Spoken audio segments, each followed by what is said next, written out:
Welcome back, Hunters! I'm SurvivalVis, and we return to Monster Hunter 3 Ultimate. So, last episode this week was taking down regular Agnaktor, and now we're going to go for his icy cousin up in the far north, Glacial Agnaktor. I just need to, of course, restock on everything I used up that last hunt, and then we'll head out and see about taking this one down. And I might actually try capturing this one, just so that way I can try getting all the materials I need to upgrade the Arc Precursor in one go. Okay, I think that's everything for there I need. Now we just got to go and see the merchant here, and then we'll pick up the quest and head on out.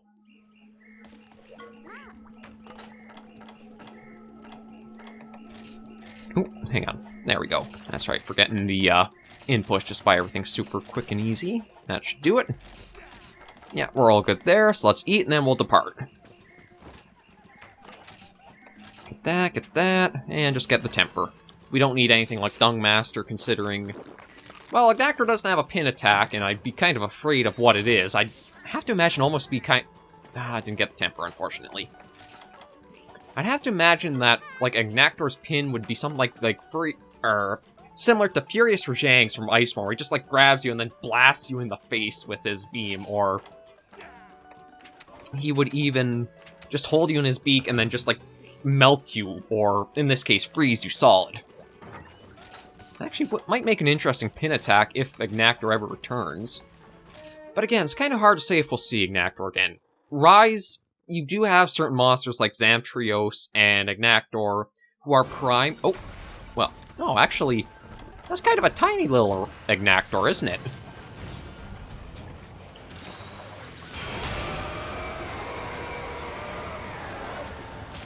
I'm expecting him to be a bit, well, bigger. Well, maybe this is going to be like a small crown. Oh, yeah, there's just Sweeper Beam like regular Agnaktor.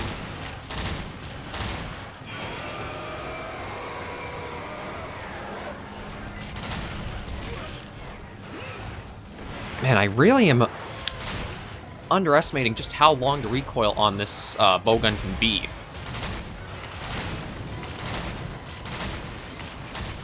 Okay, and that's probably going to make his ice armoring basically fully hard again, because he's the opposite of Agnaktor. You basically want Agnaktor to do his digging attack every so often. Glacial, you want to keep above the ice as much as you can. Ooh, that was close.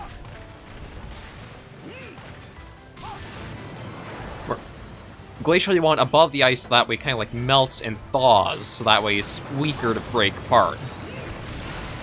I gotta admit, he is really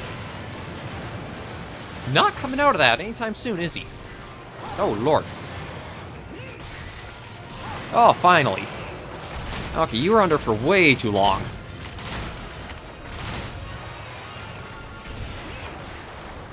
And then, I guess Glacial's the only one who gets the, like, double hip check there.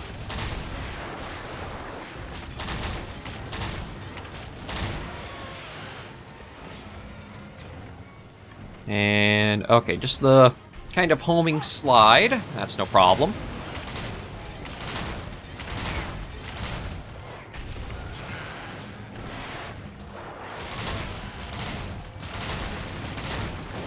Going under again. I also think Glacial would be a really good return, because I think the graphical update would really help him, like, determining when his ice armor is thawed and when it's not. Like, right now, it's just a layer of ice on him. I don't know if it actually, like, thaws to a spot you can see when it gets, like, to the soft spot.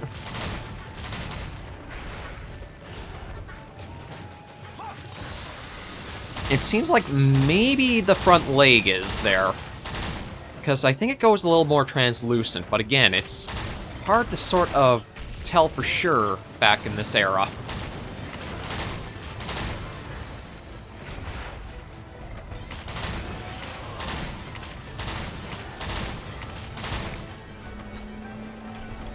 Well, we're already out of our Pierce 1, or our first loadout of it.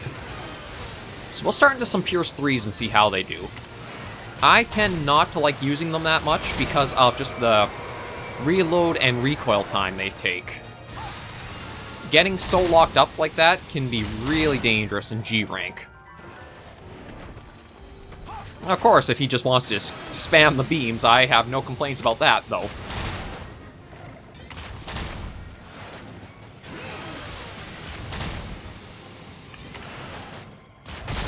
There we go. I think that was the back, though, so we still have to break the beak. Yeah, he's just going for a Kyamba there.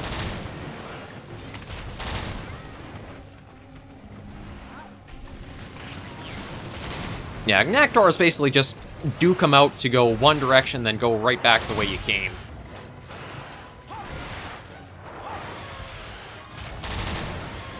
There's another nice flinch off.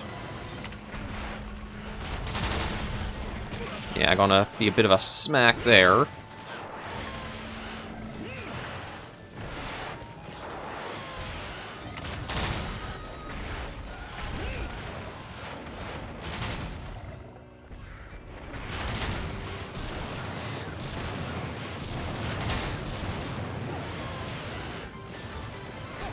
Okay, what are you gonna do now? Oh! Okay, so that was actually, I think the blast explosion broke the tail. Or at least, like, broke the armoring off of it. Oh, and he's actually moved on to the next area. I think this is actually going a little bit easier than a regular Agnaktor was. So I think he went over this way from how Chacho's waddling around. Yeah. Oh, actually going for food, which does give a very nice kind of setup for us.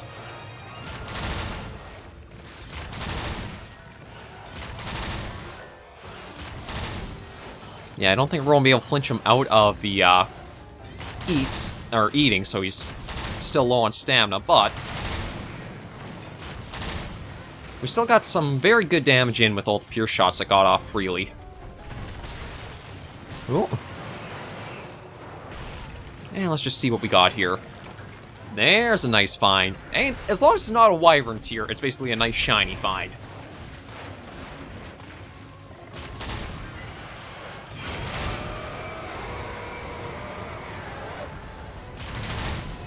Managed to get the flinch from going along the belly with the pierce. And just one nice dodge out of the way thanks to that evade extension.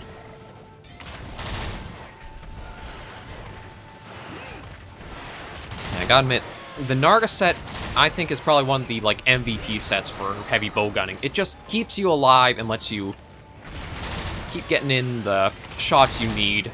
Repositioning is super easy with it.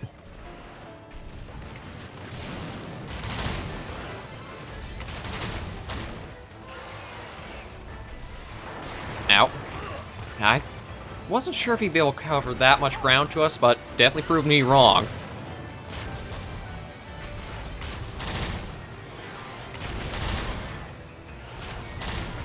Okay, let's see. Okay, yeah, if that's all, we'll heal right here.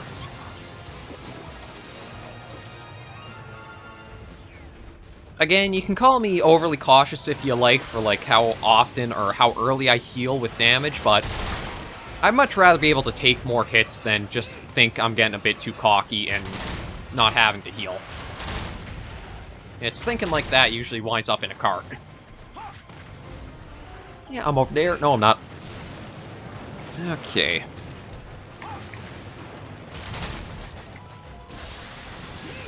Ooh. Glad I was able to dodge that way. Oh, and then also, one trick I should probably let you guys know of is, if you're trying to, like, farm Ivory, Lagiacrus, or probably even Agnaktor, you could pull it off, too. Don't be afraid to just take a lot of time using boomerangs to try getting the tails off. I was actually able to get Ivory Lagiacrus' tail off relatively reliably using boomerangs and like just crafting more from the item pouch. It's like, say if you're a hammer main and you're trying to get the Lagiacrus mantles or tails off, don't be afraid just to run around in circles a lot of the time trying to get the boomerangs to hit the tail. If you can just work at getting those off steadily, or, well, I shouldn't say off, but just keep getting the throws in to make contact. It takes a while, but you can get the tail off just off of boomerangs alone.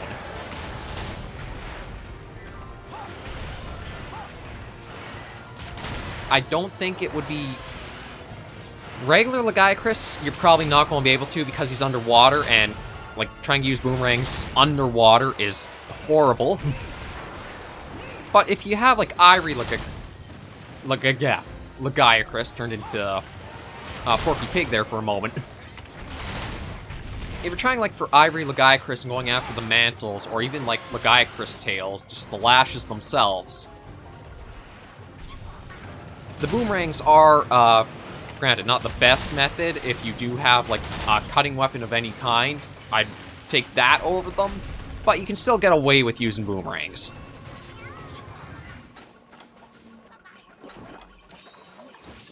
Okay, so, yeah, figure that, and then the cold cancel. Yeah, perfect. Okay, I'm just going to go through more of the Pierce 1s, because, again, for the little recoil and the fast reload... Oh, actually, he can come over here, so maybe he went down to the first area. Could have even gone up to the ice... Must have gone up to the ice cave, then. I call it the ice cave. It's just a natural cave up here.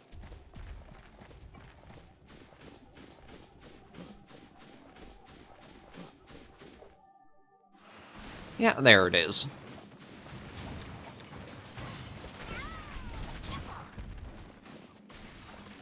Yeah, kind of surprised that it decides to, like, dig to do that little bit of maneuvering. Like, I think you spent more time just trying to dig and come up than if you just would have waddled over there. And let's try to deal with the Bullfango right away, because they will always be a pain in the rear if you leave them alone. Which is ironic, but it's how Monster Hunter has been since the first generation.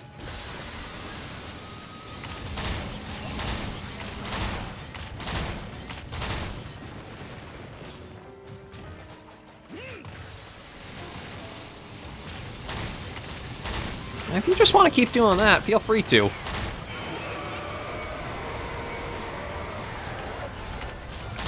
Nope. Well, just keep on layering some shots in. And the only armor he has are on the hind legs, so I think I'm just going to focus more on trying to get the long shots in on him. As long as we don't get taken out by his drill. Nope. It almost seems like that one has to be fixed, almost, like it can only go a certain way. Okay, there you are. And there you are again. And where are you this time? Oh, right there.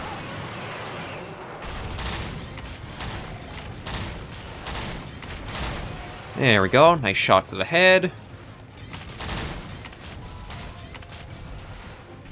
Yeah, I thought you might be backing up to do that. Oh.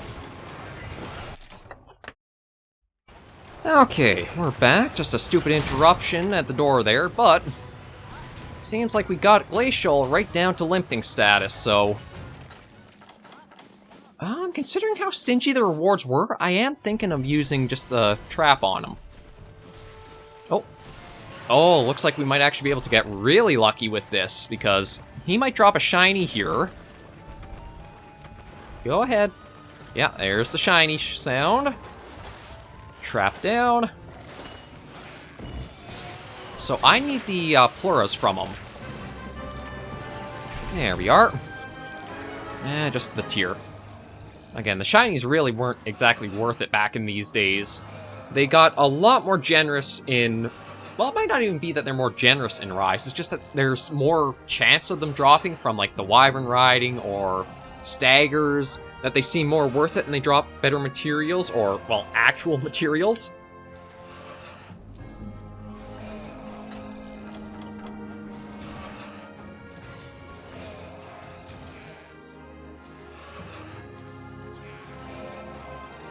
There, that's everything done.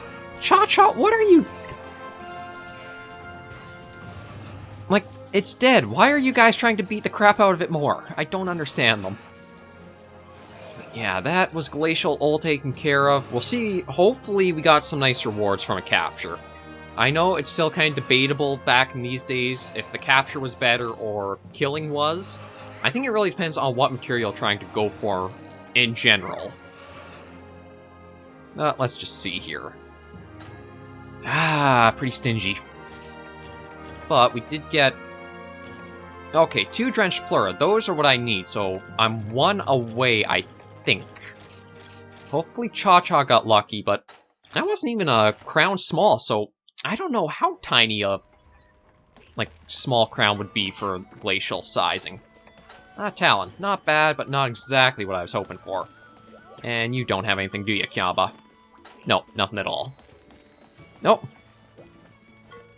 Oh, just on a lot of hunts lately. Here, have some tickets. Okay.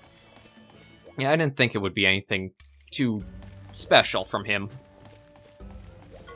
Okay, so, armor craft, let's take a look. Yeah, so it's basically, again, just a recolor of regular Agnaktor, reload speed, rapid fire, pierce up, so definitely looks like a light bowgunning set.